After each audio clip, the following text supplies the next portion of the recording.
সুস্থ দেশ সুস্থ শ্ৰৱণ আজি গোটেই পৃথিৱী জুৰি আজিৰ দিনটোত ৩ মাৰ্চৰ দিনটোত বিশ্ব শ্ৰৱণ দিৱস হিচাপে উদযাপন কৰা হয় আৰু আহকচোন আজি শ্ৰৱণ দিৱস হিচাপে আমি কেইটামান কথা আলোচনা কৰোঁ যিহেতু আমি জানো যে আমি যেতিয়া কাণেৰে নুশুনো বা চকুৰে নেদেখোঁ তেনেকুৱা হ'লে আমি মানুহ এজন বা মানুহ এগৰাকী ফিজিক্যালি মেণ্টেলি ছ'চিয়েলি স্পিৰিচুৱেলি বহুত দুৰ্বল হৈ পৰে আৰু তেতিয়া মানুহজন আনহেল্ডি হৈ যায় আৰু সেইখিনিকে নহ'বৰ কাৰণে আমি কি উপায়েৰে আমি নিজৰ কাণখন নিজৰ শ্ৰৱণ শক্তি ভাল কৰি ৰাখিব পাৰোঁ তাৰ বিষয়ে দুটামান আলোচনা কৰোঁ যিহেতু এটা সুস্থ শিশু জন্ম দিবলৈ হ'লে মাতৃগৰাকী সুস্থ হ'ব লাগিব আৰু প্ৰেগনেণ্ট অৱস্থাত যদি মাতৃগৰাকীৰ দেহত মেলেৰিয়া ৰুবেলা চিফিলিছ এনেকুৱা ধৰণৰ যদি মাৰাত্মক বীজাণুজনিত বেমাৰবিলাক হয় আৰু সেই বেমাৰবিলাক হ'লে মাতৃগৰাকীয়ে যেতিয়া শিশু এটা জন্ম দিব সেই জন্ম দিয়া শিশুটিৰ শ্ৰৱণ শক্তি হ্ৰাস পাব পাৰে বা নাথাকিব পাৰে আকৌ জন্ম হোৱাৰ সময়ত যদি বেবিটোৱে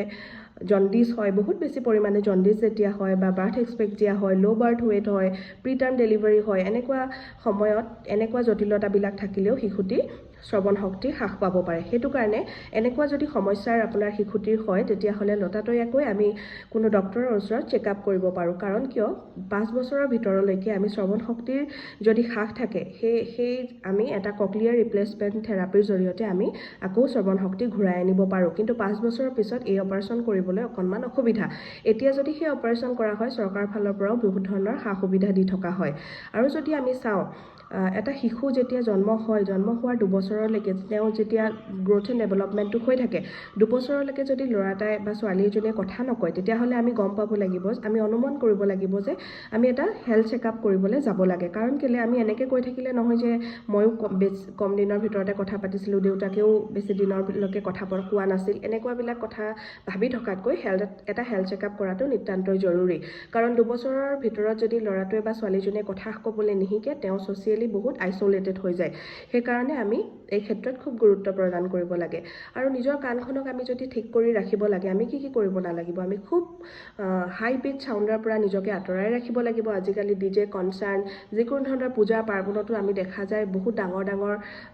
ডিজে বক্স ইউজ কৰা হয় আমি সেইবিলাকত যদি 2-3 ঘণ্টা পৰ্যন্ত শুনি থাকোঁ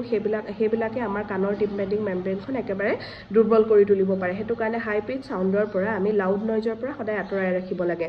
তাৰোপৰি আমি দৈনন্দিন আমি কাণ চফা কৰিব লাগে কাণ চফা কৰোঁতে আমি এটা কথা মনত ৰাখিব লাগে আমি যাতে যিকোনো ইয়াৰবাডছ লৈ কাণৰ ভিতৰখন বেছি চফা কৰিব নালাগে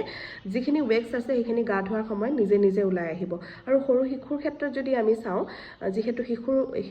শিশুবিলাকে কি কৰে সৰু সুৰা বস্তু নাকৰ ফুটাত কাণৰ ফুটাত ভৰাই দিয়াৰ প্ৰৱণতাটো বেছি সেইকাৰণে আমি তেনেকুৱা বস্তুৰ পৰা সদায় আঁতৰাই ৰাখিব লাগে কাৰণ কেলে টিম্পেনিক যোনখন ককলিয়াৰ নাৰ্ভ সেই নাৰ্ভডাল ডেমেজ হ'লে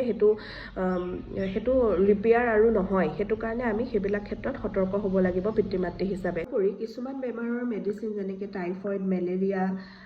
এনেকুৱা ধৰণৰ মাম্পছ এনেকুৱা ধৰণৰ যিবিলাক মেডিকেশ্যন সেই মেডিকেশ্যনবিলাক খোৱাৰ পিছতো শ্ৰৱণ শক্তি হ্ৰাস পাব পাৰে সেইকাৰণে আমি সেনেকুৱা মেডিচিন খোৱাৰ পিছত এটা কাণৰ চেকআপ কৰিব লাগে তাৰোপৰিও হিয়াৰিং এইড লগাবলৈ মানুহে লাজ কৰে আমি সেইবিলাকো মানুহক পজিটিভলি এনকাৰেজ কৰিব লাগে যিদৰে আপুনি চশমাখন পিন্ধে সেইদৰে আপুনি হিয়াৰিং এইডো ল'ব পাৰে